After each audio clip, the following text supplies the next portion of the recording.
Well, here we are, gentlemen. The official 2022 TV show draft. I will explain more about what that means in just a minute. But before I do, let's talk to the whole panel here. I have a whole panel of some of my favorite, not only my favorite friends, but my favorite podcasters or YouTubers as well. Let's start with my buddy Michael from NERDSoul. How are you, Michael? Hey, I'm doing well. Good to see you. NERDSoul, hip hop and geek. We're talking TV. I'm excited. It's a good day. It's sunny out here in beautiful Southern California, so I'm ready. That's perfect. And by the way, I've talked with Michael already about a lot of TV shows this year, whether it was Star Wars or Marvel. True. So I have some context into what he thinks and what I think. So we'll see where that goes. I'm also here. I have been a guest recently on OG's channel, but OG55 talks about Disney theme parks mostly, but the Disney Corporation as a whole. What's up, OG? What's up, Jay? Thank you so much for having me on, brother. I do appreciate it. Yeah, we were gonna have Dre, one of the other members of OG55, Vash Sky. You can check out him out at Vash Sky. And he messaged me and he goes, "I'm gonna be honest with you, I haven't watched enough TV." I'm like, dude, don't even worry about it. Don't even worry about it. You just have to let us know if he drops by in the comments. I'll have to let us know what he thinks of our choices for TV. Absolutely. In the meantime, tell us about some of the recent shows you've had and where you direct people to go check you out. Perfect. Yeah. So it's Orange Grove 55 on YouTube. We kind of center a lot of our discussions and analysis on the theme parks, like mostly the Anaheim parks, but we do dip into Walt Disney World, a lot of the corporate stuff going on with like Bob Chapek and all of that stuff. We dive into nerd culture and the Marvel shows and Star Wars and all that good stuff. So a real eclectic mix over there at OG55, but we do really kind of focus mostly on the theme parks. Again, Orange Grove 55 on YouTube. Yeah, go check it out for sure. And by the way, Theme Park Casual says, "Hey kids," and Theme Park Casual is such a cool person. He heard that I was struggling with the COVID long hauler stuff, which I still am struggling with. And he reached out to me and said, "What's up?" And I just really appreciated him for that. So thank you, Theme Park Casual. And last but not least, on our panel of drafters of TV shows is my buddy Josh Taylor from Modern Mouse. That's me. That is you.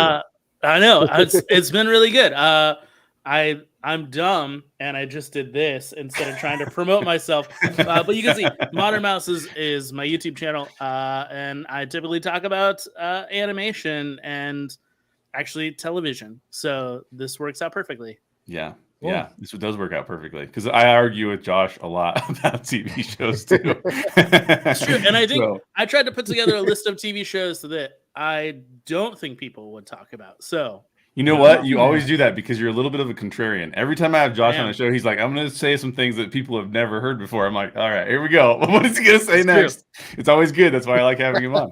That's why we're friends. So the way this is going to work is now I've done a bunch of shows. You can go back into the catalog of Story Geek shows. I've done a bunch of shows where we talked about top fives or top tens or whatever. Inevitably, we all end up talking about the same things.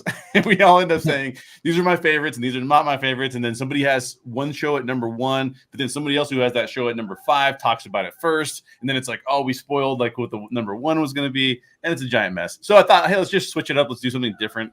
And now I'm going to show you what we're going to do today. We have a whole draft. And so if you don't watch sports, don't worry about it. A draft just means when you select people to be on your team. So we're going to be able to basically select TV shows to be on our team. But once someone selects a TV show, it's off the board. Nobody else can select the same TV show. Now, we will talk our top 5s at the end of the show, so you can stay and hang out with us and talk about that afterwards. But we're going to make sure that we don't overlap by picking the same shows. I already randomized the order of who would go first. And it looks like Josh Taylor from Modern Mouse has the first choice in the draft. But since he already told us he's going to choose weird shows, now I'm not worried about it. Now I'm like, okay, my show is still going to probably be on the board if he goes off the rails and chooses some weird shows. So we're going to do this in round robin style too. So Josh will go first, then Orange Grove 55, then NERDSoul, then the Story Geeks, me. And then I get to pick 2 because we go round robin. So then we go back through the list. So then NERDSoul will pick one again, and then Orange Grove, and then Modern Mouse. So that's the way this will go down.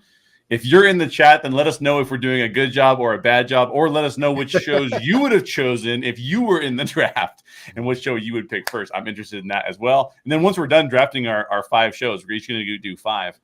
You can let us know which one you think which person you think has the best draft, which I think will be interesting. So Josh, you're up first, man. Like you have the whole board in front of you. Sweet. Yeah, and I will say my pick is on here. So at least it wasn't like super left field. Okay. It's my favorite show of last year, and I felt like this year was on par with it for season 2, which is Only Murders in the Building. I've heard that's great, but I haven't watched it yet. Same. Only Murders. It's in my list, but I haven't watched it yet. The first season was excellent. There's several. I mean, each season is only 10 episodes, like a lot of shows these days from streaming services. But it was a great introduction to a lot of the characters. Steve Martin Short, obviously a great like comedy duo dating decades back. But then you've got like so many other interesting characters in the show. And what's great about it is it is a murder mystery that is actually pretty difficult to predict.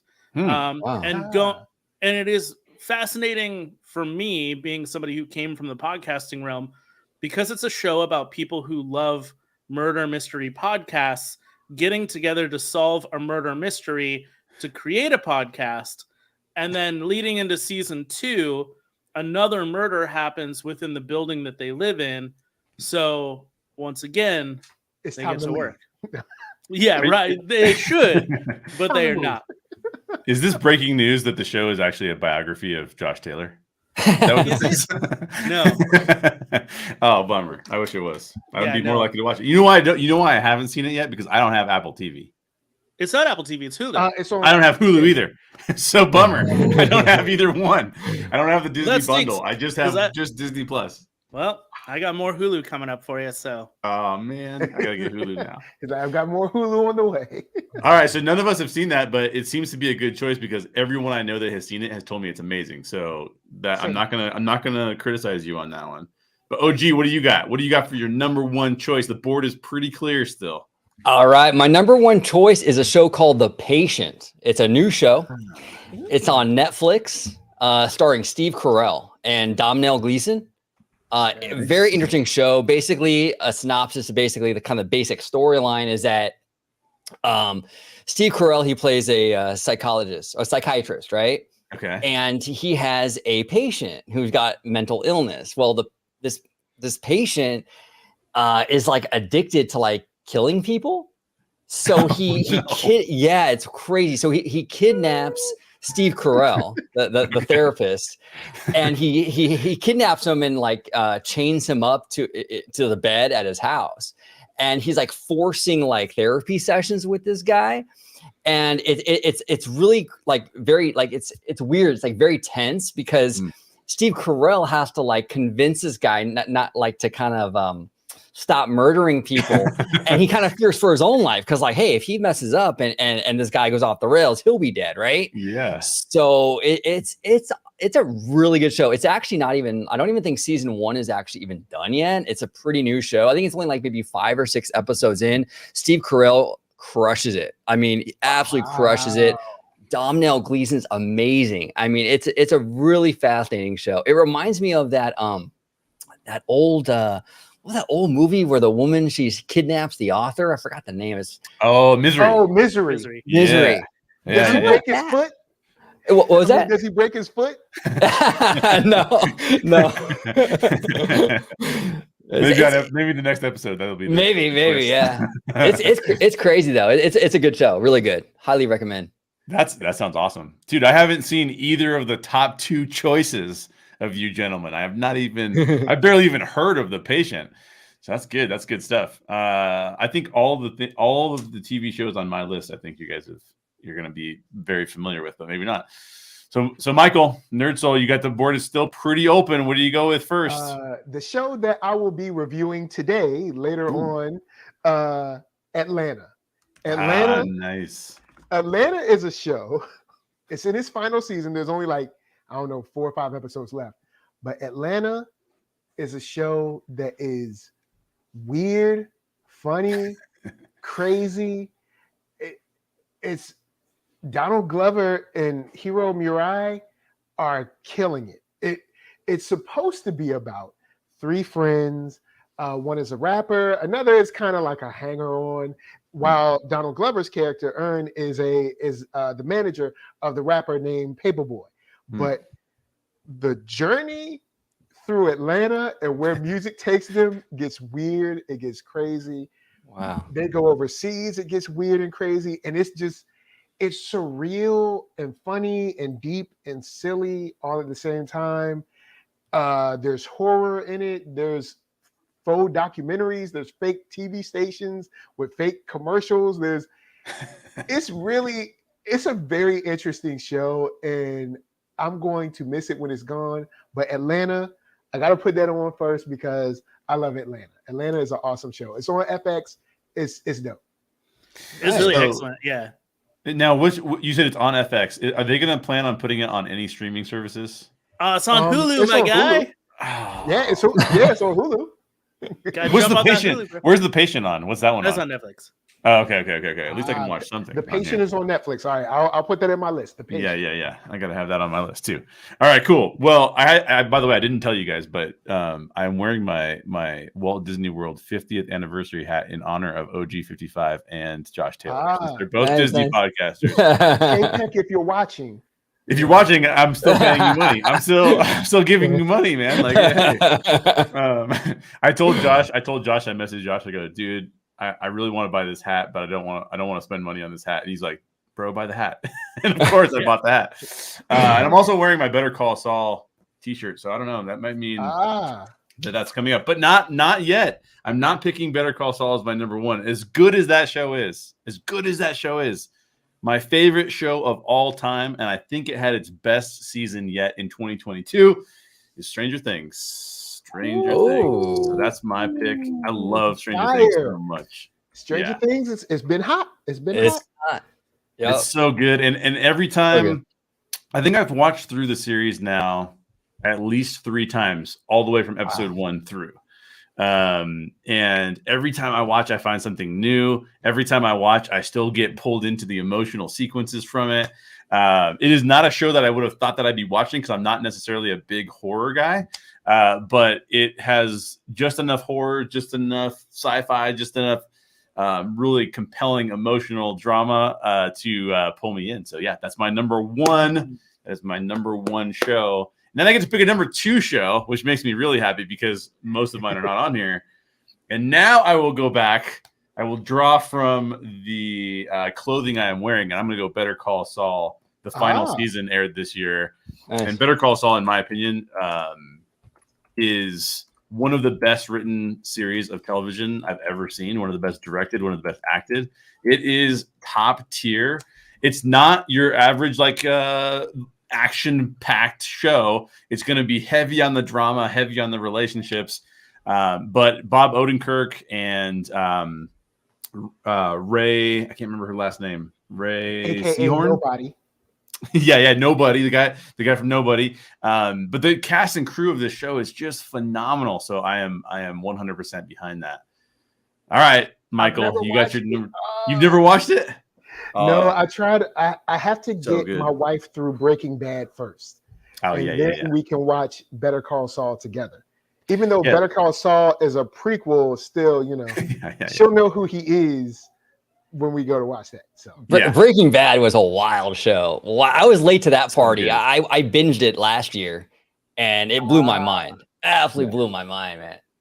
Yeah, and Better Call Saul is basically taking one of the most compelling characters in a show full of compelling characters and saying, what if we did a prequel, but about how it's basically like, okay, so if Walter White broke bad, what did it look like for Jimmy McGill or Better Call Saul? What did it look like? Saul Goodman. What did it look like for him to break bad? Which Saul is just Goodman. so cool. Yeah, that's Saul awesome. Goodman. It's great.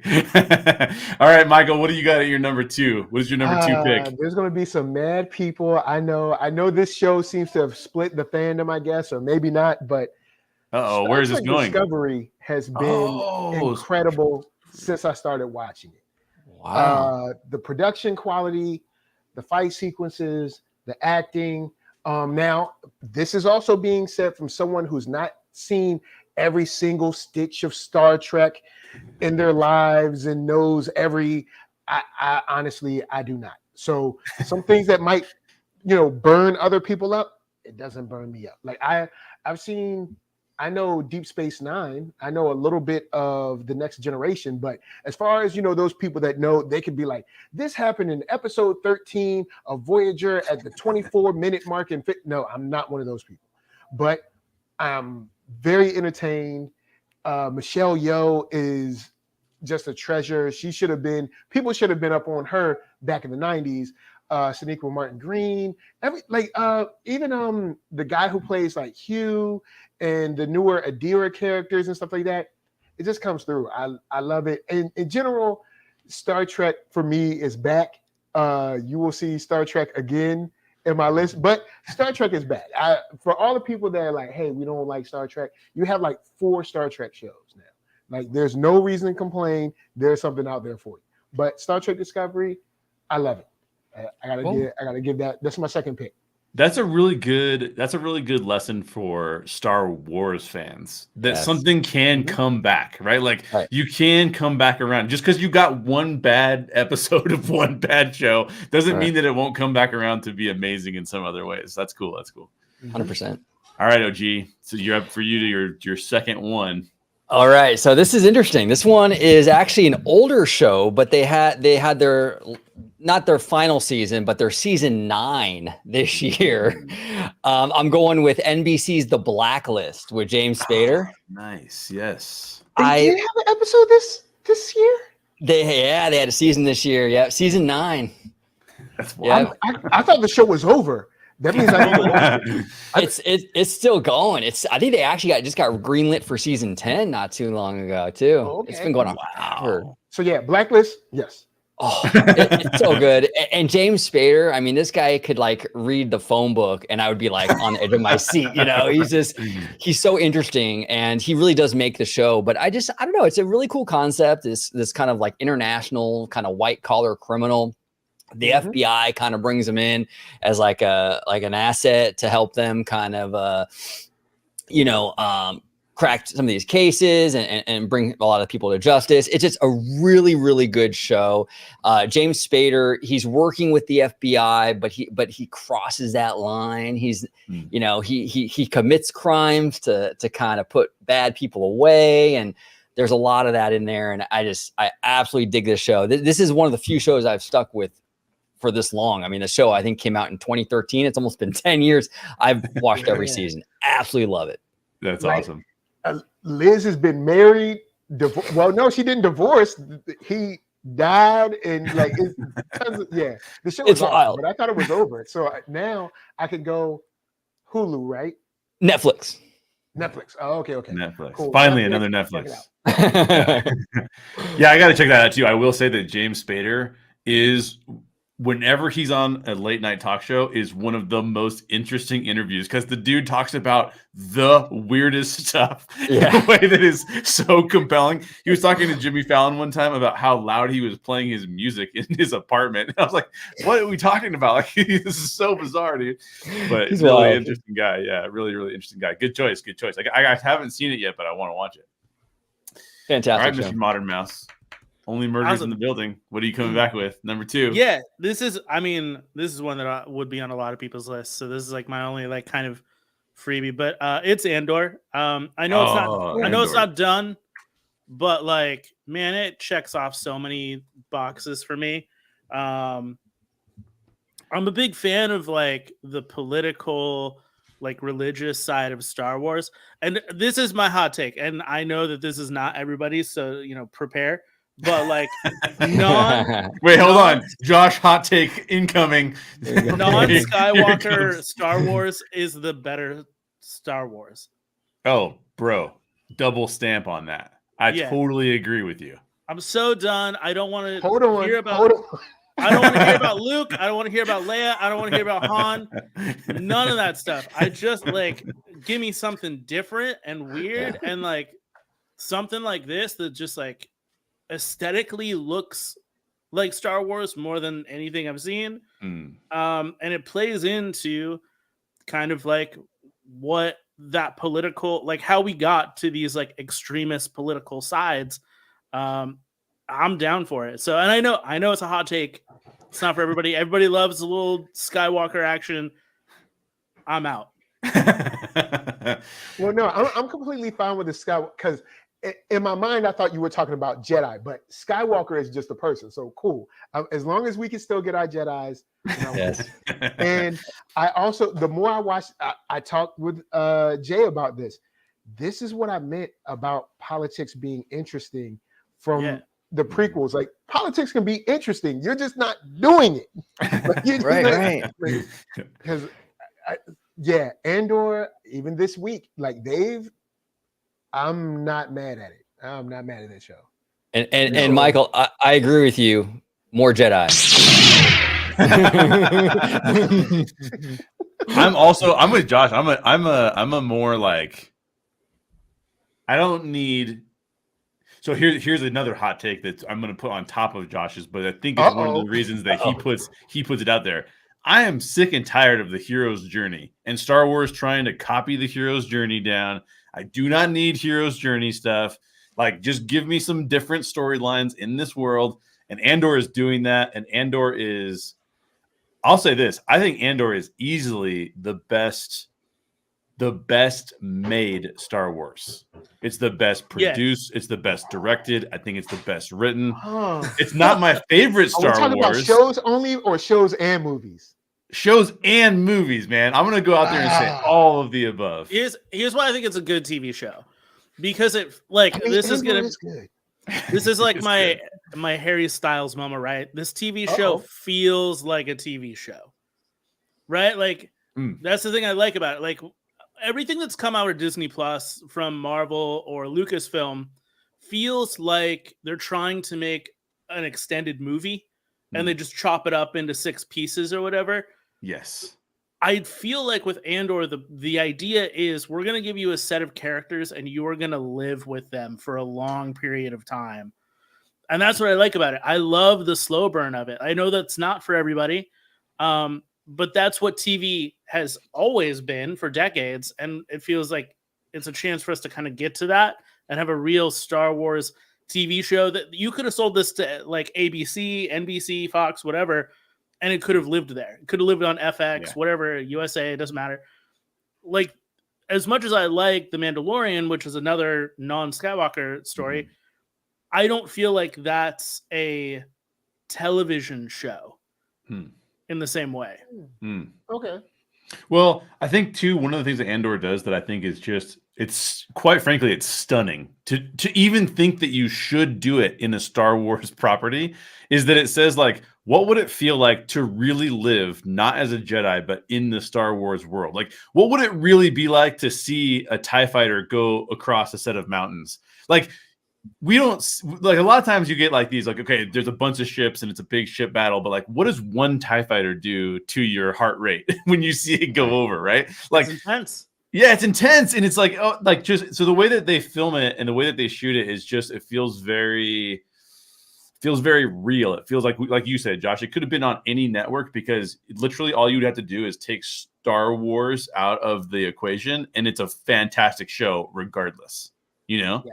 100%. And Josh, you made a great point about Andor being a slow burn. And I think that's what I dig about it as well, where it's like, it kind of reminds me a little bit of like House of Dragon. It's that slow build where each episode draws you in. It draws you more and more in. And I think that really, when you get to the very end, right, of the season or whatever, I think that slow burn makes that end even better, right? Because now you've kind of, you built up, you get a lot of foreplay, so to speak, right? It's not just like, I don't know. I love that. I love that slow burn. Absolutely love it. Yeah. And actually there's a science principle behind that. Cause I was listening to NPR one day and there was an opera singer talking about how she used to go and just go straight to practicing the high notes.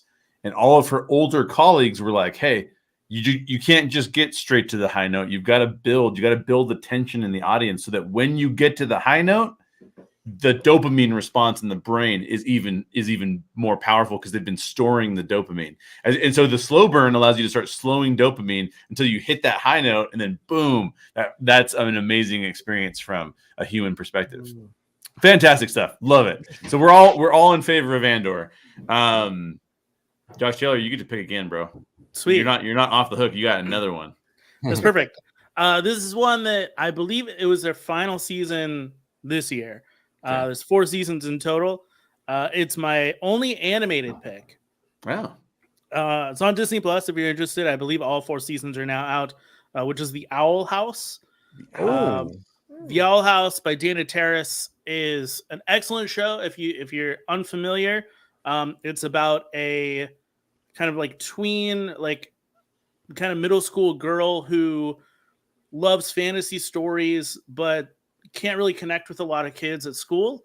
And she gets sucked into another dimension where she basically like befriends a witch, the owl lady, who lives in the owl house. She goes to school, which is similar to like Hogwarts. And you kind of get to like play in this. The thing I love about the show is the world building. Dana Terrace comes from working on Gravity Falls, which I know Jay and I have talked about many a times. Gravity Falls is a fantastic world that's been built with all these crazy monsters and characters. And the same can be said for the Owl House. It's a great, if you like Gravity Falls, it's a great follow-up to that show without necessarily being the exact same. This one leans way more into the fantasy elements, whereas Gravity Falls felt way more like Twin Peaks for kids. Which is the only way that I can describe it. It's true. This feels like a mix between like kind of House of Dragons, Game of Thrones, but also Harry Potter. If it was just like an animated kids show that's really funny. Interesting. Yeah. That sounds awesome. I mean, just you saying that it comes from the same people that did, or some of the same people that did Gravity Falls, instantly interests me, because you and I talked about this. Gravity Falls is my favorite animated thing of all time. Like, I love Gravity Falls. Have you, Michael and OG? Have you seen Gravity Falls? No, I have not. I mean, I know what it is, but I've never watched it. Commit to the bit. Yeah, Gravity Falls is 2 seasons, so it's easier to do. I think there's like maybe 20 episodes in each season, but like it's a good mix of what classic like 90s kind of animation was. But there's a longer story. There's like a huge arcing story over the 2 seasons. That's very clear that they wrote both seasons from the very beginning, and they basically told Disney, we are not doing a 3rd season or anything else further. Like this is the complete story. So they got a lot of like liberty to kind of be their own creative selves and not, keep pushing a show until it's dead. Fantastic.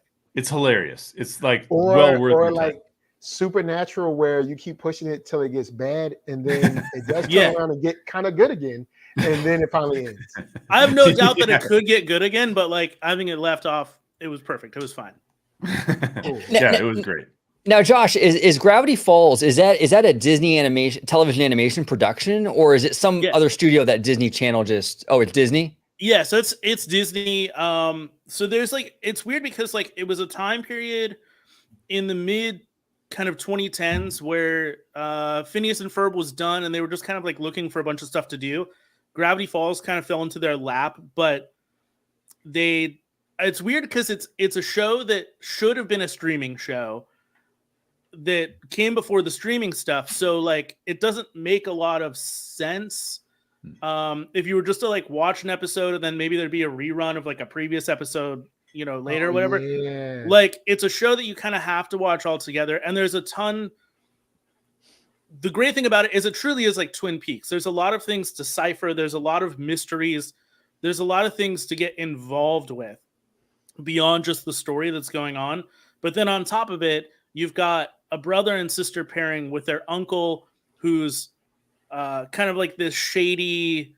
He's like a shady car salesman, but he owns like this place called the Mystery Shack in Oregon, where they bring in tourists, and he's like, "Oh, isn't it scary, the Yeti?" But then there's a real Yeti, and there's just like all this kind of like weird stuff going on in the background that if you notice it, you're like, "Oh, that's gonna come up later," and it does. They actually deliver on those kinds of things 6 episodes down the line, 10 episodes down the line, or whatever.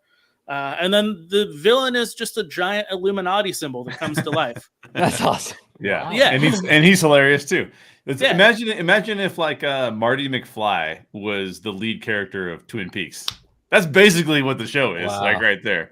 It's Yeah. great. Wow. It's fantastic. It's Good wild. choice. That's a good choice. I'm gonna watch Owl House now. I have a bunch of shows to watch now, which is great. OG55, your turn. What do you got All right. at number 3? My number 3 is For All Mankind on Apple TV. I love this show. Basically, the premise behind it is it's kind of like a what if show. Basically, like what if America lost the space race? Like what if Russia got to the moon first? How would that alter like the chain of events after? Right? Would we return to the moon again? Would we? You know what I'm saying? So, and that's kind of the whole premise. So Russia gets there first and it changes history. And it kind of ushers in this arms race, this space race, you know, because now America was like kind of humiliated. The Russians got there first. So now we're trying to like one up them. It's a wild show. I love space. I'm a total nerd when it comes to space. I could watch like space documentaries all day long. It just blows my mind. And this kind of stuff is right up my alley. And the cool thing about the show too, is it doesn't get too like science fiction or whatever. Like it doesn't get too weird. It stays pretty like, it's obviously not like everything that happens is like made up, obviously, but like it stays true to like what's believable though. Right. So it never takes you out of it. They never get like too weird. So it's very believable, and man, it's a well-written show, well acted. I absolutely love it. For All Mankind, Apple TV. I've heard really good things. I have not seen it. Isn't this a show? Because you and I both watched John Campea. Isn't this a Campea approved show? Yeah, I believe it is. John Campea He has approved. his own little badge. That would be perfect. That's great. That's awesome. I gotta watch that. Either of you guys have seen that, Michael or Josh? I have not yet. I've No, never heard of it.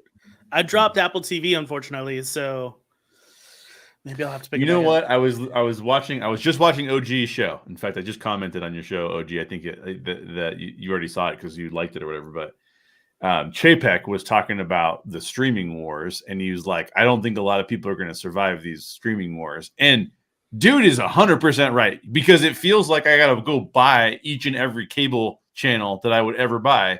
And that's just not, it's just not feasible. Like, I'm just not doing that. And I'm a cable cutter, so I don't have like, I don't even have the local channels because I didn't even buy an antenna. So I only have what I subscribe to, and I can't subscribe to a billion different services. So I'm hoping that, I think that Netflix is actually going to have a resurgence of power, because as an aggregator, it's going to be able to pull some of these dead channels back in, some of those shows. So we'll see what happens, but it's getting wild out there. There are way too many streaming options. And some of these platforms, like I don't think Peacock is long on this earth. I got to be real. Like I think, you know, that's probably gone. I mean, even HBO Max though, because I know Zazie is kind of like, he's not like super bullish on the streaming thing. So Are we I don't even know. Zazie now? I mean, that was a show we were talking. Clement and I were talking. He called him the Zaz. Like, I'm like, are we cool with him? Like, We give pet names to enemies here, you know, it's fine. Yeah, that's right. Yeah, that's right. If you can't beat him, just join him, right? Just like, hey, my buddy Zazie, what's he up to now? who's he fired this week? Right, exactly. Oh man, and it's get rid of this time. Yeah, and it's crazy because with him, he was like, all the Hollywood trades were really like pumping this guy when he was like prior to the merger closing and what have not or whatever. All the trades were like, oh, this guy's like the next best thing. He's the next like Bob Iger. They were all bullish, and that Batgirl thing happened, and it's been downhill ever since. It's been It's been a Yeah, what disaster. Batgirl, what Final Space, what else? Like a whole bunch of stuff was just like cut. And Yeah. I'll be honest, I've been watching the news. Like, if he gets rid of Warrior, we're done. All right. Well, what I can't believe. Oh, go ahead, OG. I was just say he better not mess with Hot D season 2. I mean, come on. I Don't know. even touch that. I'm worried about Tokyo Vice season 2 because I think that's going to go by the wayside. But one of the things I was going to pick up on is just saying that a lot of times I can see like, okay, what is the strategy that this person is doing? Even if I, as a consumer of the content that I love, doesn't agree with the move, I can at least see it from a business standpoint. Yeah. But I do not understand his move to say we're going to do more reality shows on HBO. Like, HBO is one of the best producers of original dramatic content in the history of television, and you're like, Right. oh, we'll just do more reality TV. Like, what is that strategy? That makes zero sense whatsoever to me. He's got the Property Brothers on the bankroll, bro. Yeah, exactly. You got to get those two on TV. When he said, I want to bring Discovery Plus and HBO Max together, like, we were like, hold on. What? What? That's not what I bought. I bought Warrior. I bought Young Justice. I bought the DC catalog with Justice League Unlimited, which I watch with my son now. That's what I bought. I didn't buy, I don't know, Property Brothers or Food Network or whatever you want to do. I know. That's not what I asked for.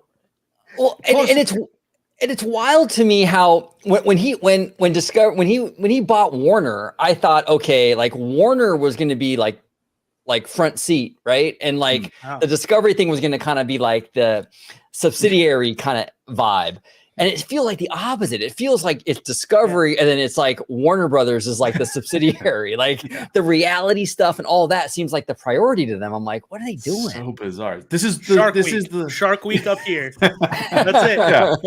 We have The Wire and we have Shark Week. Which one did you guys want to watch? Yeah. We have The Sopranos. We have Shark Week. Like, come on, man. Give me a break. All right. Anyway, so Michael, you got your number 3. Let's hear it. What do you got?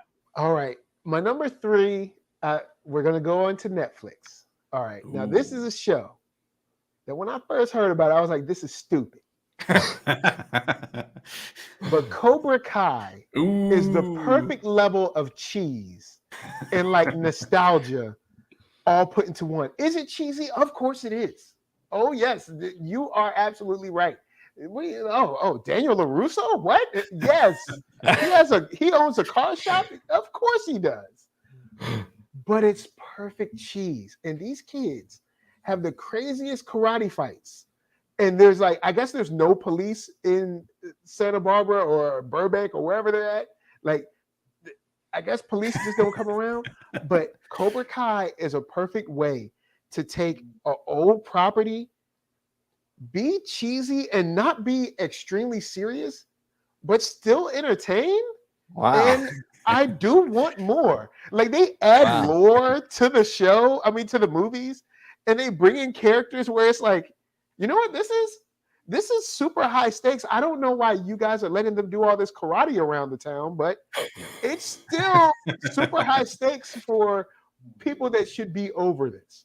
But it's an awesome show. It's like pure popcorn cheese. Yeah. Yep. Grudges never die, man.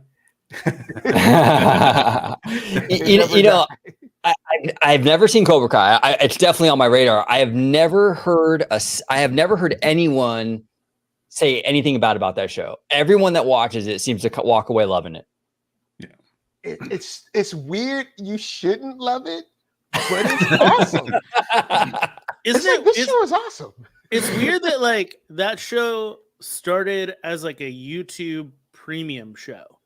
Yep. It's crazy that it went from like YouTube to being like, oh, no, we could probably sell this to Netflix or whatever the case. Maybe YouTube was like, we don't have the money for this anymore. Whatever the case is, it's crazy that like it started there and moved on to be even bigger as seasons have gone on. And retained its audience. I started watching it this year. I think I'm on like season 3. And I'll tell you the reason I think the show works, despite its cheesiness and everything, because the cheesiness actually gives them a chance to have a commentary on what's going on in society and the difference between what's happening generationally. Because Johnny Lawrence is like this old school dude, and then they even have an older school dude in Johnny Lawrence's old sensei, Kreese, the guy from the actual TV show, but the movies. But they get the chance to like comment on each generation's perspective on what its generation is all about in a completely ludicrous way that makes you laugh about it. So like there's a lot of shows that would take like this political concept. I think even Star Wars of the last 2 years before Chapek took over would have done this. They take over a political concept and then they go, well, clearly this is the right view on it. And Cobra Kai kind of basically makes fun of every single person's different types of views to say, like, we're all together in this ridiculousness that is life. So we should maybe not take ourselves so seriously. And that's why it's successful, because you just laugh at it. Like every time that something crazy happens, there's a big moment at the end of, I think it was the end of season 2, I think, where this gigantic moment happens and it's actually tragically horrific. And I was laughing so hard because it's like the way that it's filmed is just so, like, I told my brother, I go, dude, I was laughing so hard at this. He's like, you're a psycho. Like, you're not supposed to laugh at that. I'm like, but dude, the way it's filmed is so funny. So it's just the way that they do it is, I think, Michael, you described it perfectly. It's just like, it's never going to be a show that's going to win an award, but it's like fast food that's good fast food. Like, I'm going to go back and get like the In-N-Out burger because I know it's good. Even though it's not the best burger, it's not going to win necessarily any awards. It's still a thing that I can go back to, and it's great. Good choice, Michael. I like it. I approve. So that brings it to me, huh? Okay. Well, one of the ones I would have chosen for this spot, Josh took it from me. By the way, I discovered by putting Theme Park Casual's comment up, which he loves Gravity Falls. So now, OG, you got to watch it. I learned by bringing up this comment that I can just X Josh out of the whole stream anytime I want to. you got Mike Wazowski. Yeah, that's right. Okay, so my number 3 is going to be. I'm just going to take it. I'm going to take it off the board. I'm taking Hot D off the board. House of the Dragon. I love that show. So I did watch, my wife and I watched all of, okay, let me just give you a little bit of a backstory on my experience with Game of Thrones. I started with the books, which, by the way, is, if you're still a book reader, great. Yeah, still not done, but also a giant disaster if you want to have good mental health. because if you watch, if you read Game of Thrones, it's so intense, and it's written from the characters' perspectives, and like everything that they're going through is horrifically tragic. Now, based on real history, by the way, because George R.R. Martin is actually drawing from stories from the Dark Ages, and like the monarchies and the feudal areas of Europe. But there's something about, so I didn't want to watch the show, didn't want to watch the TV show. Started watching the TV show and realized instantly that it's way easier to watch, because as you're watching the screen, you're automatically like, okay, well, that actor who's supposed to have this horrific thing happen to them isn't really 14, they're really 25. And those two people aren't really brother and sister, they're just two actors, right? So there's a suspension of disbelief that helped my mental health in that regard. But I think House of the Dragon is just living up to its former predecessors' glory of the first 1 to 5 seasons, and I think it's doing a really, really good job. So House of the Dragon is my number 3. OG, you watch it. Michael, do you watch it, or Josh, do you watch it? I'm not caught all the way up. First episode or 2. Okay. I'm like, but did you watch Game of Thrones, Michael? No, I didn't watch Game of Thrones. So you just jumped right into one episode. I've seen 2 episodes of Game of Thrones. I saw the first episode. Yeah. But I usually don't like those kind of shows, but I saw the first episode, and then I saw my friend had the episode on where you find out what Hodor means. So I've seen that episode. So I've seen those 2 episodes. And then in House of the Dragon, I saw, I think, the first 2 episodes. Nice. And it's kind of like it always is. I mean, it was similar to season 2 of The Walking Dead. I'm like, you have to kill Shane, right? Like in the first episode, I'm like, Shane's got to go. I'm like, Shane's got to go. Like, why are we like? I'm watching House of the Dragon. First episode, I'm like, you got to kill your brother. He's got to Gotta go. Actually, you need to kill him and anyone loyal to him because he just came in and flexed on you. You got to go. Gotta go. And the one thing you can count on with Game of Thrones, any of the series, is that people are going to die. There's a lot of people who are going to die. Josh, you've seen a couple episodes, right? Yeah, I've seen a couple episodes. I will say 100%. I loved Game of Thrones. I mean, like, of course, we all have our problems with like the later seasons, but like the first episode, I have never seen anything more scary than childbirth. Oh, dude. Like I don't have any children, so I can't speak to like the reality of it. Yeah. But like to watch someone give birth and to be in the room and then like the chaos that ensues with that is just that's riveting television. Every show should have any of our medical advancements that we have now. Yeah, that's the thing. Like where it's just like this person's gonna die, just to let you know.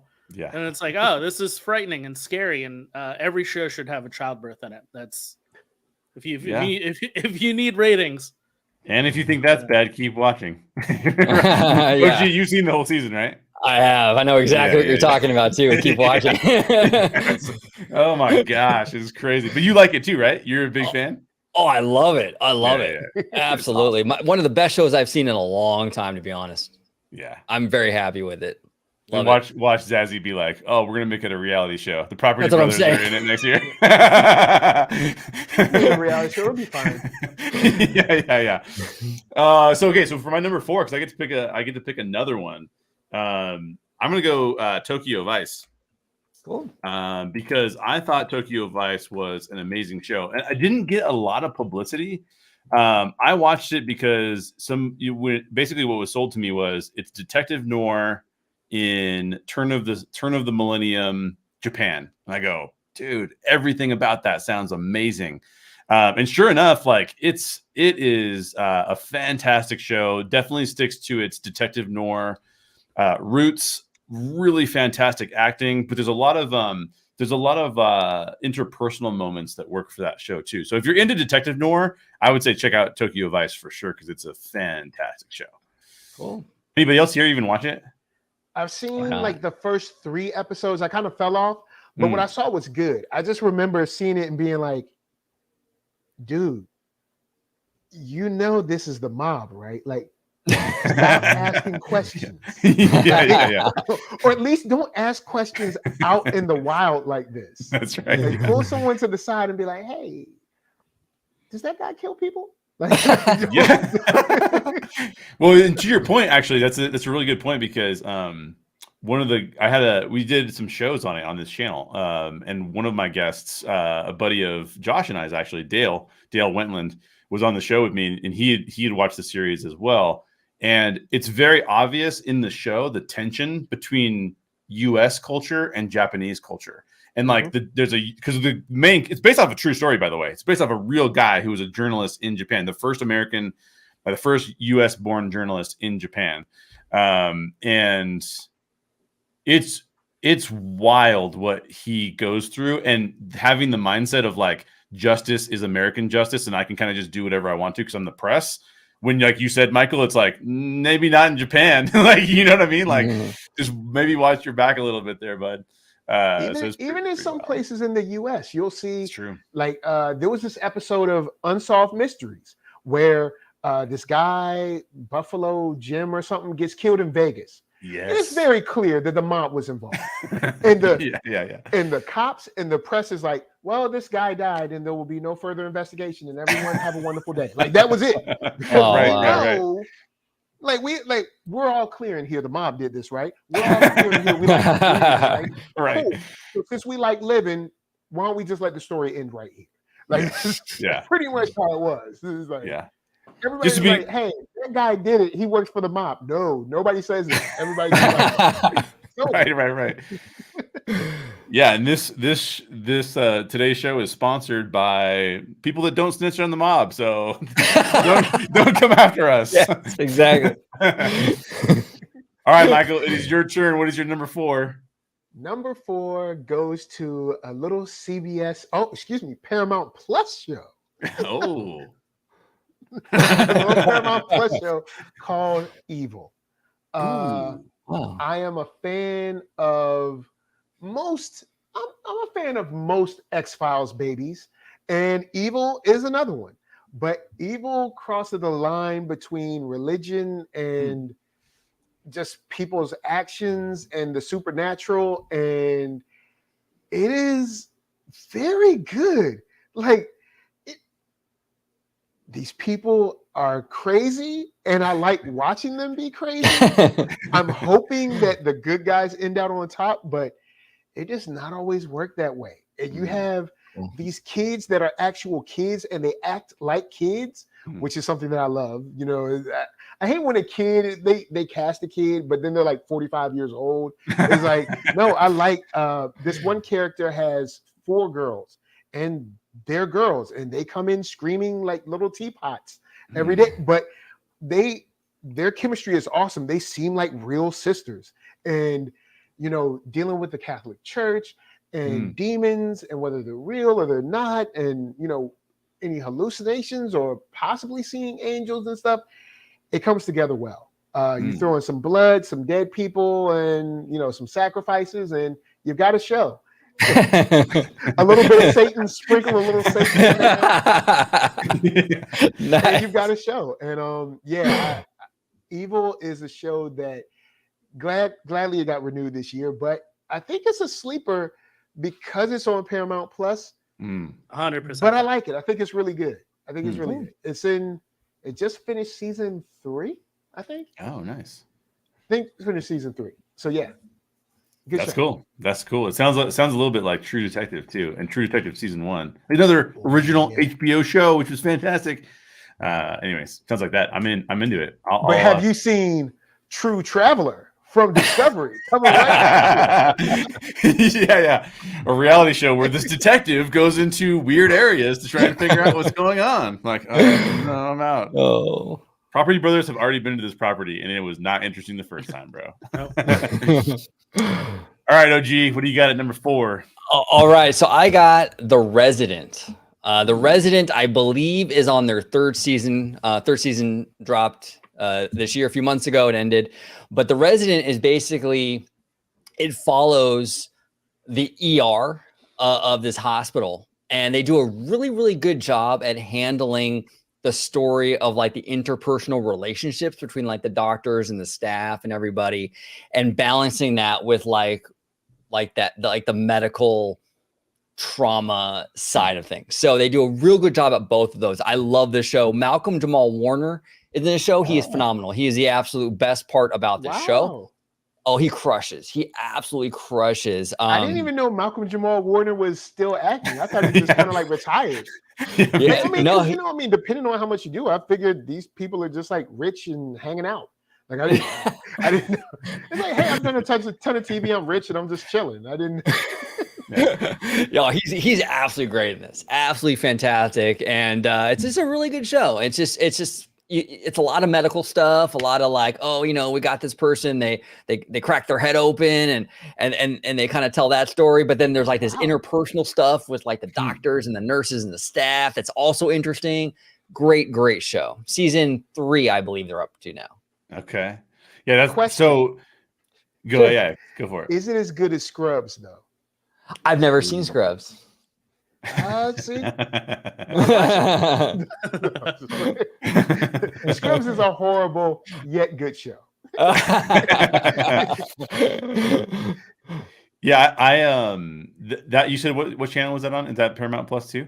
That is on Netflix, I believe. Actually, is it on Netflix? Yeah, it's on Netflix. Cool.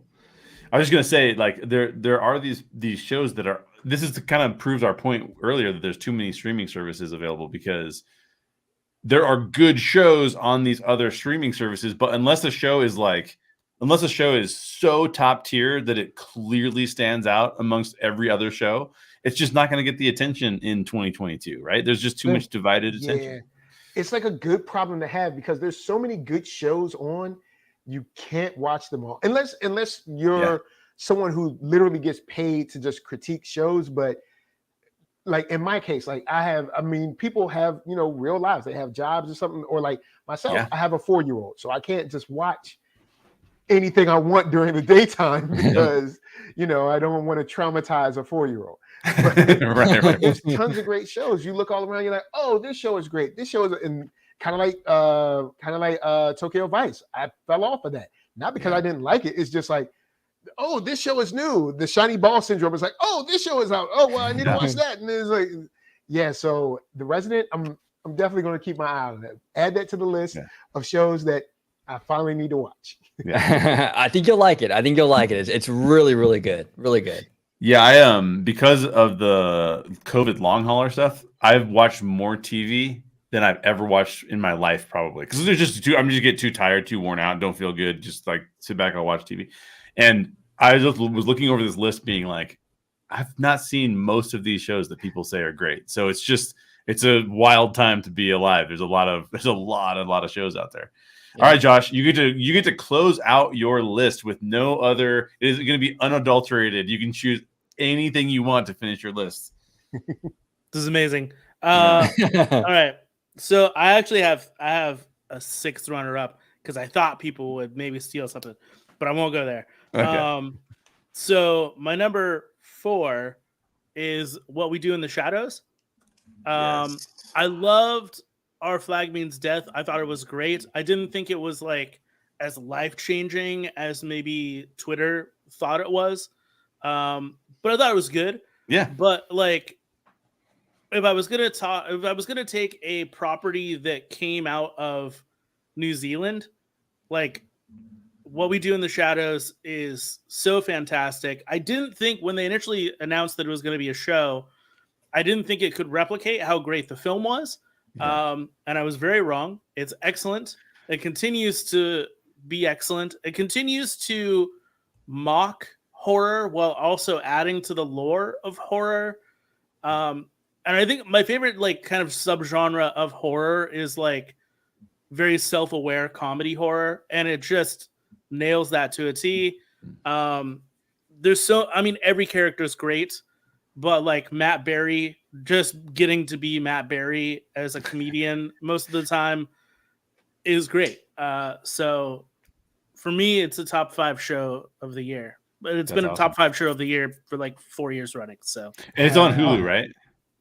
It's on Hulu, bro. Yeah, dude. Yeah, it is. Because I would love to watch that show. I really enjoyed the movie. And Matt Berry, dude, that guy is so funny. In the IT Crowd, I don't know if you guys have seen the IT Crowd. Yeah. They haven't had a new episode in forever. But he has one of the funniest lines that I've ever seen on television in the IT Crowd. And the way he delivers it is so good. So yeah, I gotta watch that. I guess I'm gonna have to buy the bundle. JPEG's gonna get more of my money, dude. What am I doing out here? Going to the bundle, man. Just dive in. So I know I already bought the hat. I should get maybe a free month, JPEG. You give me a free month of Hulu. It is what it is. Okay, so now OG or Michael, have you guys seen What We Do in the Shadows? I have not. It sounds interesting. I always see the billboards, but I've never watched it. Yeah, I'm a fan of all the. I know it's a comedy, but I've never watched the show. I'm a fan of all the New Zealand properties. So like you talked about, there's Wellington Paranormal, which is on HBO, hilarious. And then of course, Flight of the Conchords is like the thing that basically started it all, I think, and that was so funny. If you haven't seen Flight of the Conchords, it's worth going back to watch it because of it's about a band, and it has the what's the guy's name, Josh, from Our Flag Means Death, that plays the main character? Oh, Rhys Darby. Yeah, Rhys Darby. So Rhys Darby's the manager of this group of musicians who's trying to make it. And they have a song, like, just go listen to this on YouTube or something. I'm sure it's on YouTube, but they have a song called it's a love song called Part-Time Model. That's good. And dude, it is top tier hilarious. So I highly recommend Flight of the Conchords, but that's a great choice. All right, what do you got at number 5? Number 5 is The Bear. This was one from this year that like stood out to me. I like, having worked in a kitchen previously, it's like, okay, it's a show about working in a kitchen. and it nails that atmosphere hard. Like, it's chaotic, it's frustrating. You've got people's personal lives and their personal stories stacked on top of their work life. And then, for this show, I mean, it's a story about a guy who is like a top tier chef from New York and has like won all these awards. And he ends up going back to like his family deli in Chicago because his brother who owned it committed suicide. And so there's like this huge drama behind that. But then it also is funny because like it's just like how people talk to each other in the kitchen. You would assume, like with a lot of jobs, right? Like you just assume that everybody that works with each other hates each other, but it's like that. It's like that. It's like that. I love you so much I can say this to you and get away with it. It's like that kind of thing. So it's a really funny show, but like the editing of it, the color grading, everything feels like kind of down, dirty, fast, gritty kitchen. But at the end of the day, it's also just kind of a nice story because it's like, here's a guy just trying to like help out his family. And he gave up like this whole career as this kind of like top tier chef to be able to go back and work, at this deli. It's great. Fantastic. It's from FX. So it's on Hulu. So it's another Hulu. Another one. Hulu. I got to watch it. I've heard really, really good things about it, but have not seen it.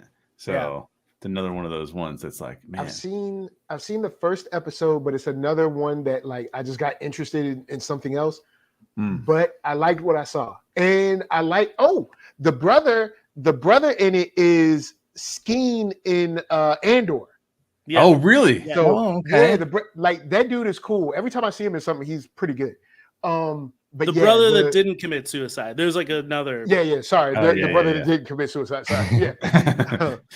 And I'm glad that you brought that up because since I only saw the first episode, when you said it, I was like, huh? Because I thought the dad died and that's why he came back.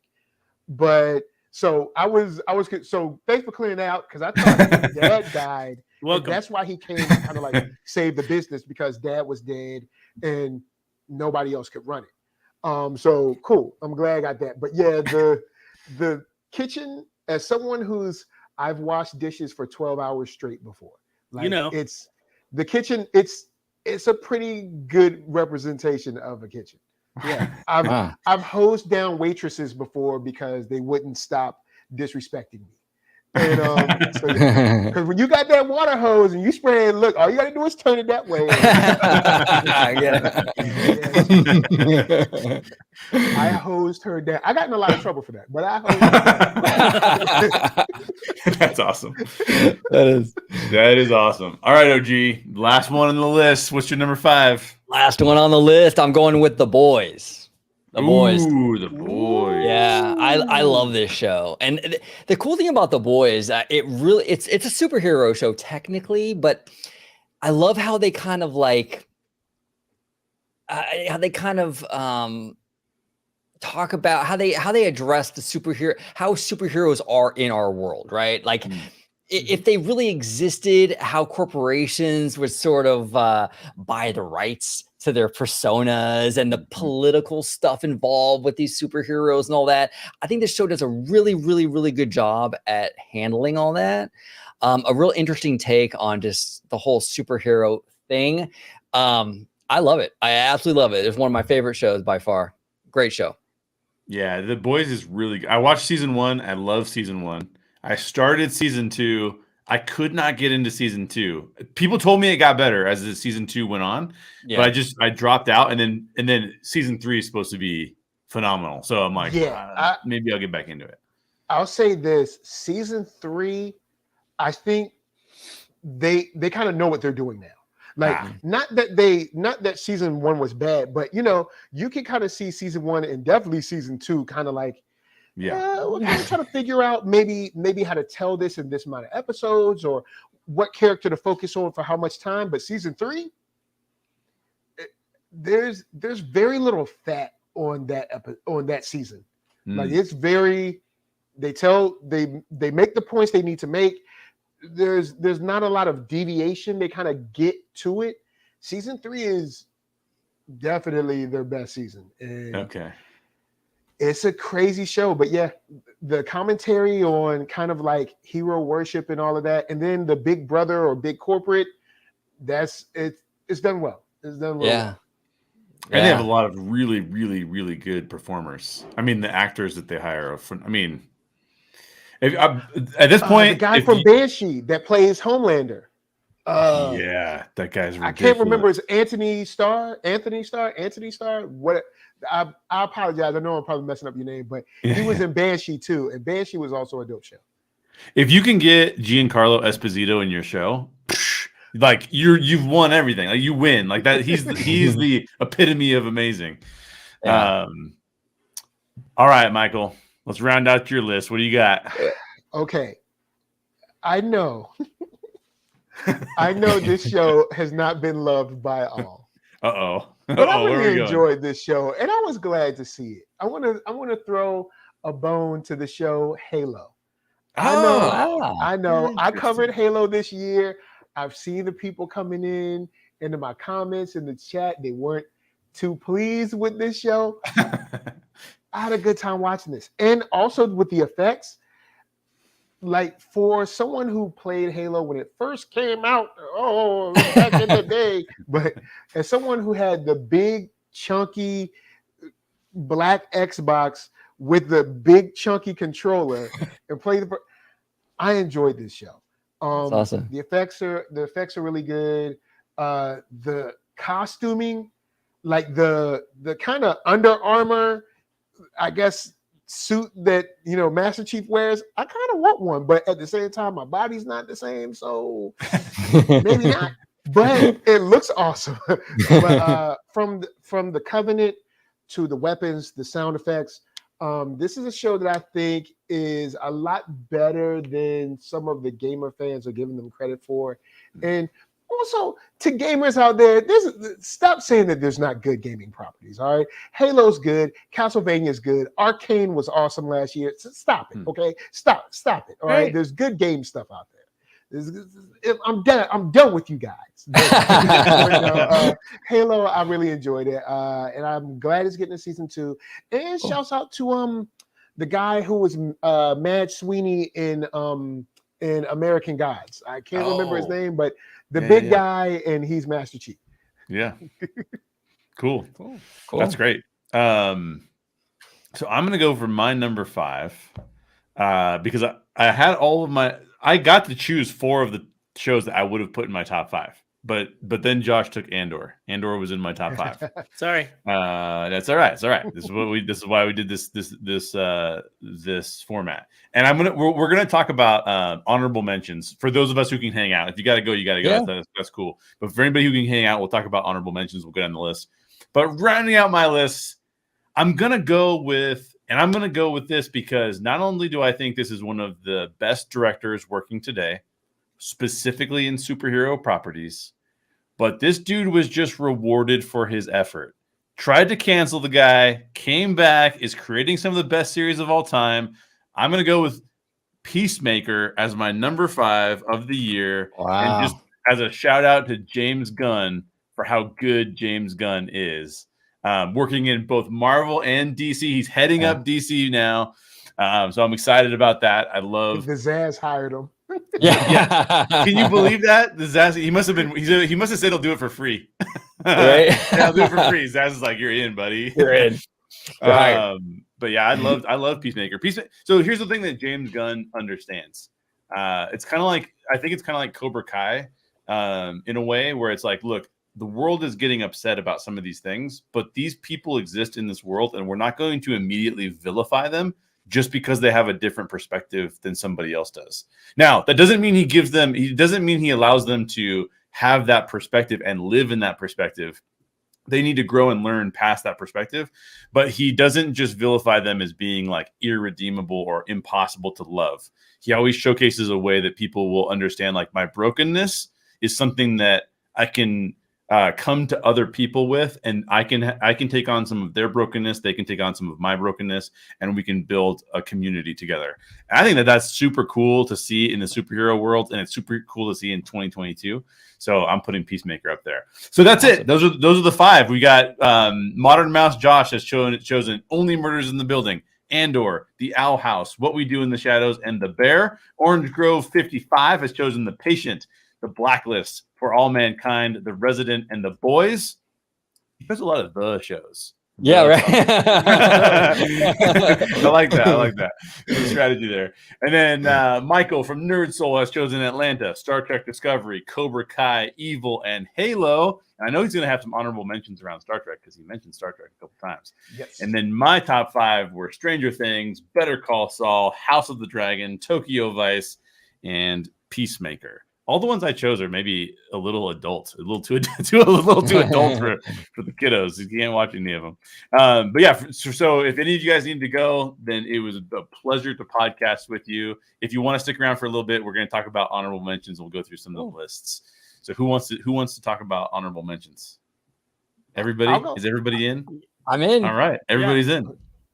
So let's go through this list. I mean, we all had a bunch of praise for Andor. Yeah. We talked about Better Call Saul, talked about House of the Dragon, talked about Stranger Things. We did not talk about Obi-Wan Kenobi.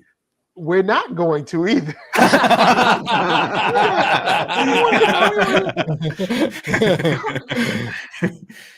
No, who wants to watch that? Nobody wants.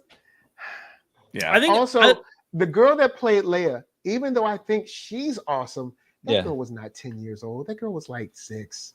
That girl was like, I was like, she's not 10. Yeah, she was way too small for 10. Yeah. This is again why I think getting away from the Skywalker saga is best. Yeah. Because everybody walks in with some kind of expectation. Yeah. I thought that there were like really great highlights in Obi-Wan. Yeah. I think it's one of the best depictions of Darth Vader. He was scarier here than almost any other place. But like when you have these type of characters who have been around for decades, there's an expectation that people have that like is so difficult to meet. It's not going to please everybody. And I think what we've learned from Andor, what we've learned, I think in general from a lot of the shows that we talked about, is the practical sets. And despite like the amount of technology that you can use and like all this stuff, man, there's nothing better than practical sets, practical costuming, old school style filmmaking, especially when you're trying to replicate the 70s. Right. Yeah. You know, to me, like Obi-Wan was fine. I feel the same way about all the Marvel shows. All the Marvel shows this year were fine. They had some great moments, but like they're not making the top 5. They're not making the top 5. Not in a year of phenomenal TV. By the way, shout out to Novus Renaissance. Always good to see you in the chat. Thanks for dropping by. And Novus Renaissance has like me like a thing about good storytelling, right?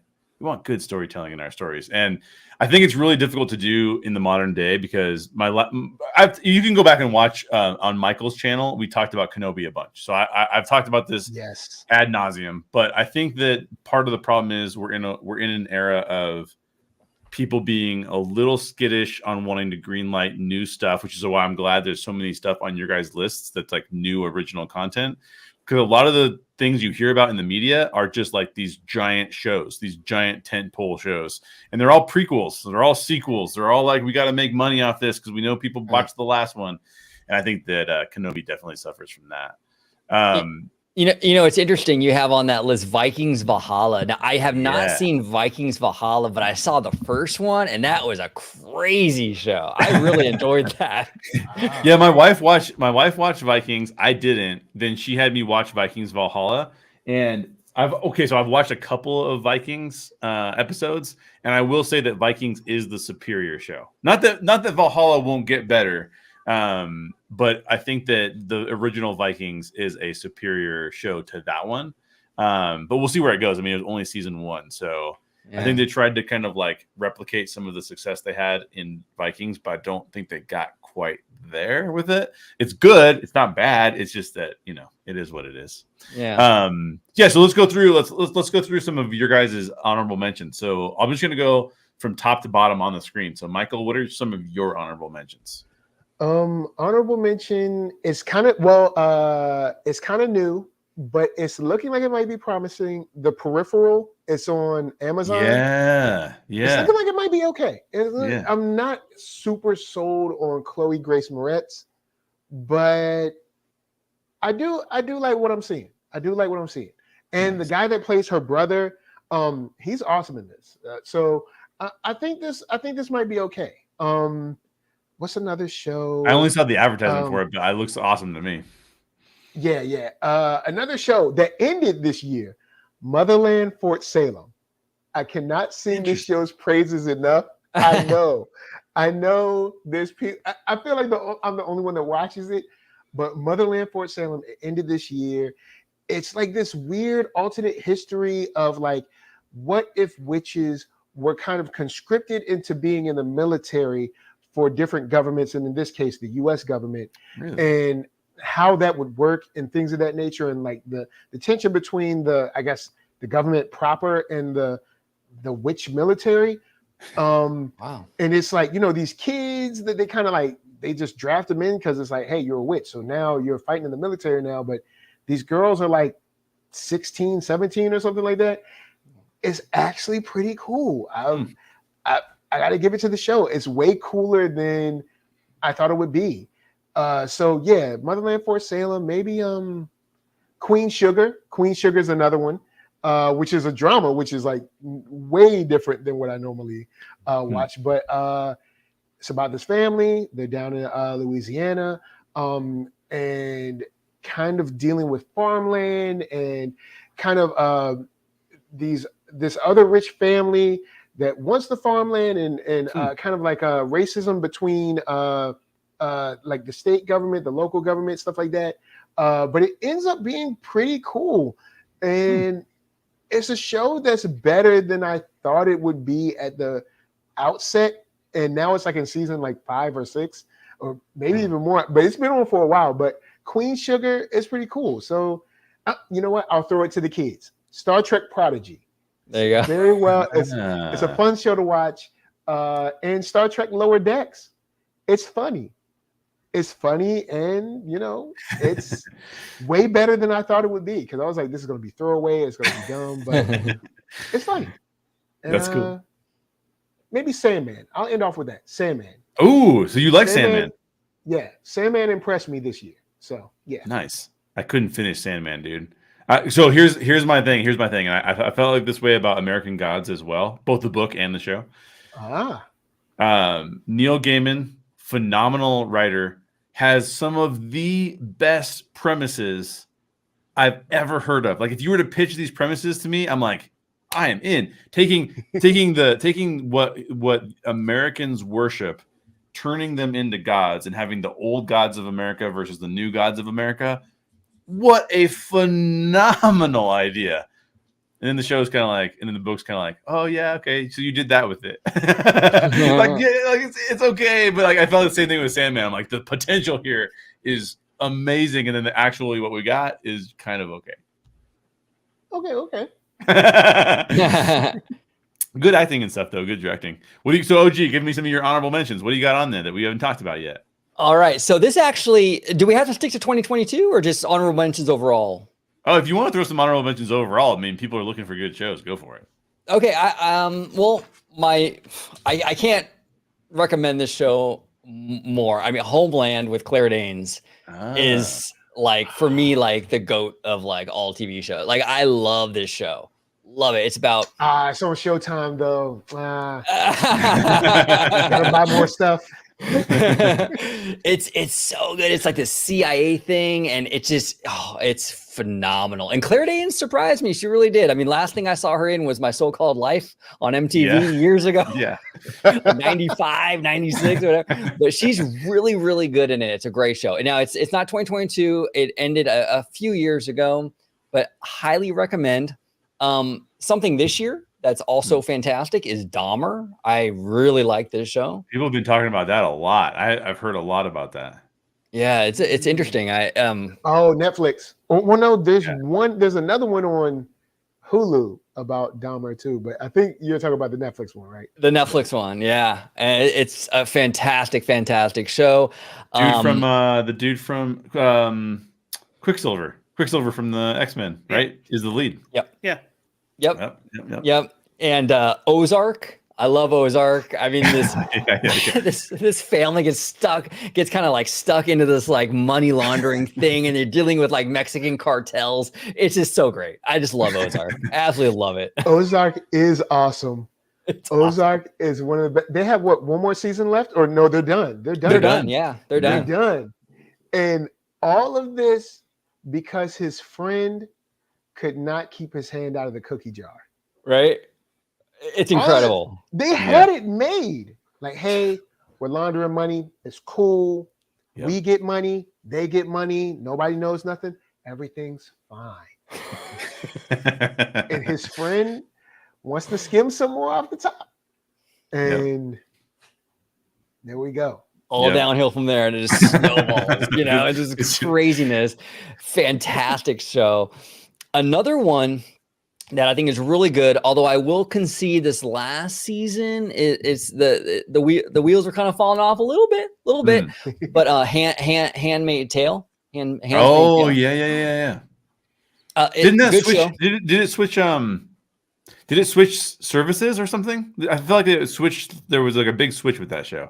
No, I've only been watching it when it's on Hulu. I don't know. Maybe it was on somewhere else before Hulu. It's always been on Hulu. It's always been on Hulu. Okay. Yeah. For some reason, I thought it switched. Did it have a long hiatus? I just know nothing about this show. Never mind. It might have taken off because of the pandemic, like filming. But okay. Yeah, that's what. Cause see, I thought the show was over. Like I've never watched it, but I thought the show was over. But I forgot the pandemic kind of killed a lot of shows, or either slowed a lot of them down. Yeah, right. Yeah, I mean it's a heavy show. Like it's really heavy, like the subject matter, but it's interesting. I mean, it's a really interesting show. I mean, obviously House of Dragon, that's amazing. Yeah. I mean that's pretty much about it. That's kind of where I'm at. That's my honorable mentions. Very cool. I like it. Josh Taylor. Yeah. What else you got? You said you already had a sixth show. You were almost going to say a sixth show anyway. Yeah. So my sixth show, because it just debuted, so not a lot of people have gotten to it yet, and I've only seen a couple episodes. I'm a sucker for like the Twilight Zone, right? Like I love. Oh, I know where you're going with this. I love anthology shows. Del Toro's Cabinet of Curiosities is super good. It's so good. I love how they played it, like where he comes out in front of every episode, gives you kind of a little spiel like Rod Serling, and you jump into it. The great thing about like Del Toro's work is that it's horror, but it's like it's approachable still for a lot of people. So like with Jay, where you're not like a horror guy, it's not like American Horror Story where it's like just say it, scaredy cat. I accept. I accept. That's fine. It's funny because my wife will be like, "How can you watch this and go straight to bed?" I'm like, "I don't know. I'm the same way. Yeah, I'm the same way. It's like eat. All right, good night, guys. Yeah, right. I just watched like 3 people die horrendously. It's fine. I'm good. See, I'm more like Lisa in that regard. My wife is like you, and I'm like Lisa. I'm like, I'm gonna have anxiety for 4 days. That's not the plan. Is what's happening. Sorry, Josh. Go ahead. Yeah, no, I think that Cabinet of Curiosities is something that hopefully they might bring back each year. I think it's a great like release around Halloween time. Del Toro is, I mean, he's proven himself in the, last decade or two of like why he should be acknowledged as one of the best directors currently working today, despite the fact that he seems to just kind of go unnoticed half of the time. It's so bizarre. The Academy loves him, but nobody else can figure it out. I'm like, just watch his movies. They're amazing. Yeah. So good. So that was my like kind of runner up, if anything. But I also really liked, it's been around, I believe this is on its 3rd season, is Solar Opposites, is on Hulu. Sorry, Jay. It's probably Beyond Bob's Burgers, probably my favorite like adult animated show. Like the premise of a family of aliens is trying to learn how to be Earthlings, which is like, I brought this up in a video recently. Like, what a weird, like, long running trope for television. Like aliens trying to be human.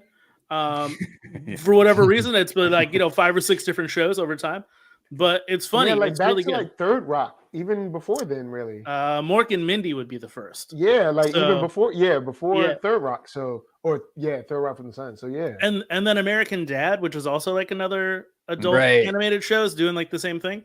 But yeah, I think Solar Opposites is like underrated, but really funny and excellent. So that's worth it for me. And then it didn't make my list. I thought that this year's season was okay, but Barry is probably one of the better HBO shows that's been around now for a few years.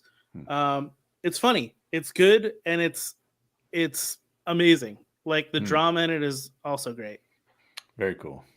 Josh, Good to hear that news about the Cabinet of Curiosities, because I saw it.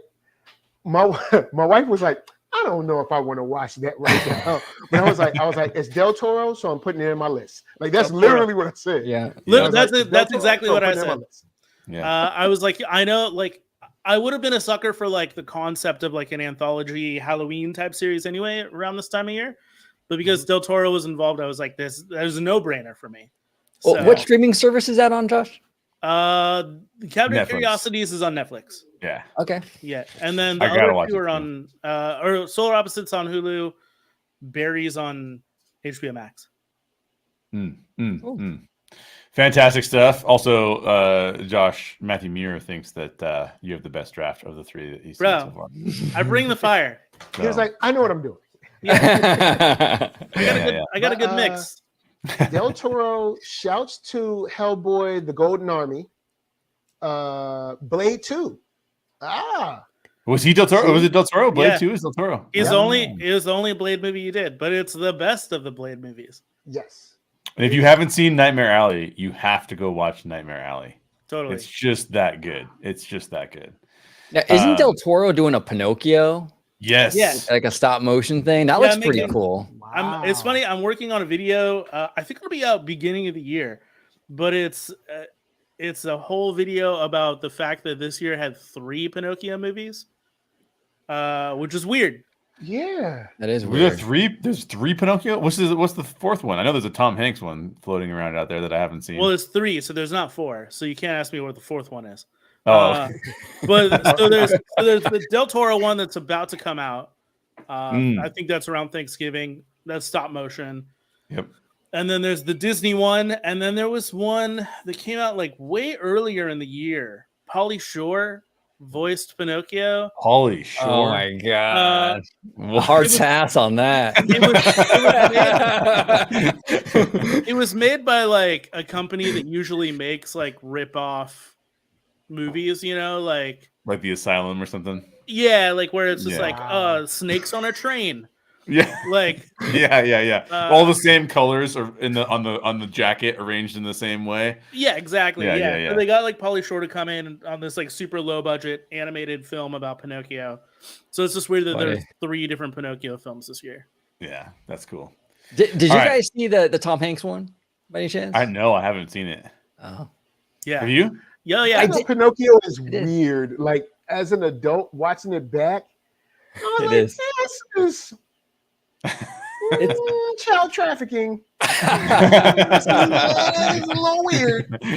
Somebody needs to call the police. Like, this isn't what I didn't remember. All I remembered was like the nose growing and him becoming a real boy. I didn't remember any of the like kidnapping kids, turning them into animals, and selling the animals. Crazy. I was like, what is this? Like Disney. What are you on? What did you think of it? Is going to change all that. Well, I heard the reviews. I was seeing a bunch of like really bad reviews on like Twitter, and social media and stuff. So when I went into it, I went in there with like rock bottom expectations, right?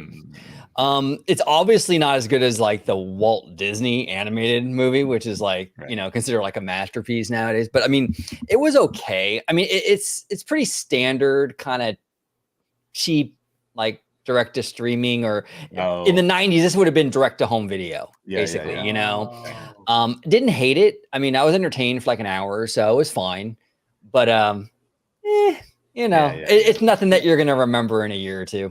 Yeah. Come on, Del Toro. Let's go. Bring it home. Obviously, is going to be the Another better reason you can trust him. He did the Alice in Wonderland. That was cool. Trust. Interesting. Trust Del Toro, man. Dude. He's what's up. All right, so I'll just go through mine real quick, and then we'll close out the show. And then I've got Novus Renaissance has a question that we'll probably punt to another show because it is a doozy of a question. But I just want to throw out there, I'm working my way through the Midnight Club right now. That is another Flanagan show. He did Midnight Mass. He did Haunting of Hill House, which I, by the way, cannot watch because I watched the first episode, had anxiety for like 4 days, and my wife was like, "You want to watch episode 2?" I'm like, "No, I do not." Because that is a great show. I know, that's what I hear. I hear it's great. But the reason why I'm throwing it out to Midnight Club is because I did watch Midnight Mass, which I thought was really cool. From like the thing that Flanagan does that I just love to the moon is he's telling stories about real things. He's telling stories about, like, you could watch his shows and then like have like a study group around it and like all learn from each other about how you view the world and like how you view death and life and spirituality and you know, everything in there is just it's so meaty. It's like you're reading like a dense book about philosophy and theology. You know, it's like, it's wild. And he's still trying to scare you. So I'll throw that out there. That's been great so far. I haven't seen Severance, but I've heard amazing things about Severance, so I got to check that out at some point. Also, I have not seen but heard great things about Yellowstone, so I got to check that out at some point. And then I have seen and do recommend, if you're into, so I'm from LA and grew up a sports, I'm not really a sports fan anymore, but I grew up a sports fan. And Winning Time is about the Lakers. And it's done by the same guy, McKay, Andrew McKay, I think is his name. But Winning Time is really, really, really good show. He's the one that did The Big Short. He did Vice. Phenomenal stuff from him. But Winning Time is really good. It's about the Los Angeles Lakers in the 80s, and it's really fascinating. I might take heat for this one given the last 2 weeks that this guy has had, but I really enjoyed the documentary on Kanye West on Netflix, because it shows you why he's been such a great artist, but it also shows you like how his life has kind of done a big sideways. So I do recommend that documentary. It's called Genius, a Kanye trilogy, and it's three documentaries about behind the scenes footage of Kanye. And I think it's a little bit too of like what fame does to people and how fame changes your perception of the world to a degree. It's worth watching, especially since I think he's one of the most talented musical people out there, and he's gone off the rails, like I said, but from a musical standpoint, dude is I've always been like a real big hip hop fan, and I remember listening to him like back in like early 2000s, and he never seemed like this. Like something happened, you know, like he's really, just like almost like a different person. Yeah. Most people point to, well, without going too far, most people point to the passing of his mother, and that was kind of like right after that is when he started pretty much just going crazy. Yeah. And that was like 2007-ish, right? Or something like that. 2006 or 7, I believe. Somewhere around there. Somewhere in there, yeah. And the guy is still like, the guy is still a talented musician, but and of course, like he's worth $1 bajillion, but for some reason, like, you know, like when people are geniuses and they think like, I worked with a lot of PhDs in my life because I've worked at educational institutions, and there's like people think that because you got a PhD that you're an expert in everything. You're like, no, dude, you're an expert in one thing. Like, like, I'm sorry, dude, like you're not an expert in these other things. And I think he just kind of falls into that, like, well, because I'm good at one thing, and maybe he's good at a couple things, but you're not mankind's prophet, right? Like that's what you're doing. Anyway, Yeah. so we'll close out the show. Enough about Kanye. That's a whole other show in and of itself. So I'm going to go around. I'm going to show one question real quick, and I'll let you guys go around and promote your shows real quick.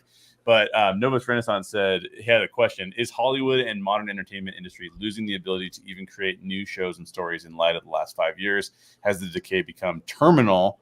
That is a fantastic question that I'm going to kick to another show. Josh Taylor and I have had lots of conversations about independent film and what independent film should do in the modern day. So you can go listen to some of those conversations. But that's a good question, Novus Renaissance, and we will get to it on another show. But in the meantime, thank you for joining us for the draft. We had a fantastic time. Really enjoyed it with you guys. Michael Young, NERDSoul, tell the folks where they can find you and where they can find more of your insights. Yes, NERDSoul, NERDSoul, right here on YouTube or Twitter, Instagram, all of those places. Just search me up. I'm there at that NERDSoul or at NERDSoul. You can find me either way. Talking hip hop, geek, and gaming. When it comes to gaming, it's mostly beat 'em ups and fighters, but there are times when I'll play something like Tetris or Geometry Wars. Sometimes Need for Speed, but sometimes. That's awesome. Yeah. We'll definitely go check out Michael and his content. He's always doing fun stuff. Every once in a while, I'll show up on the channel. I was on the Rings of Power shows and I was on the Kenobi shows. Every once in a while, I'll show up. OG, promising show. Not there yet, but promising. I think it's gonna go up. Yeah, I think so too. We're gonna get some better stuff out of there. OG55, tell the folks where they can find you and what you're up to. Well, I just want to thank you again, Jay, for inviting me on. It was an absolute pleasure, and talking TV shows with you guys. Michael, Josh, awesome, just talking shop with you guys as well. You could find me on YouTube at Orange Grove 55, where I do mostly theme park stuff, but I dip into TV, movie, streaming as well, nerd culture. Check me out again, Orange Grove 55, and it's been an honor serving with you all. Perfect. Got to work a little Universal in there every once in a while. Right? Yeah, so I will tell you this about Michael has one of the most fun shows that I've ever been on. I love being on Michael's show because they're so fun. OG has one of the best rational viewpoints in an unrational Diz Twitter world. and I love being on OG's show to talk about the rational business aspects of Disney and the cool creativity of their parks. Fantastic stuff there. Josh Taylor, thank you. Where can people find you and what are you up to?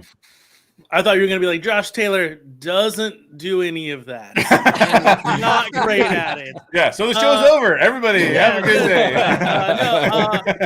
Watermelon these days is mostly YouTube, although you can find like all the old episodes of the podcast as well if you search them out. But youtube.com/modernmouse, where I do a lot of video essays about everything under the Disney umbrella, which continues to grow. So for me, that's fantastic. But for the entertainment world, it's a little scary sometimes. But recently I did a video Halloween special talking about what I believe is the most important episode of The Simpsons, the most important Treehouse of Horror episode. I also recently did a video about John Carter, looking at it 10 years later and what that meant for the film industry. After that, and then I'm working on a couple of new ideas. The video essays are going to be adding some fun new elements coming up really soon. So the next video that I've got coming out in November is going to be special. And I don't know if I want to give anything away necessarily, but I'm definitely going to be talking about at least a couple of different movies in one. But I'll be talking about one of my favorite films from this year, which was Chippendale's Rescue Rangers. Oh, nice. That was a great. That was a funny movie. Yeah. Well, and the thing about Josh is Josh and I have been really good friends for about the same amount of time Michael and I have been friends.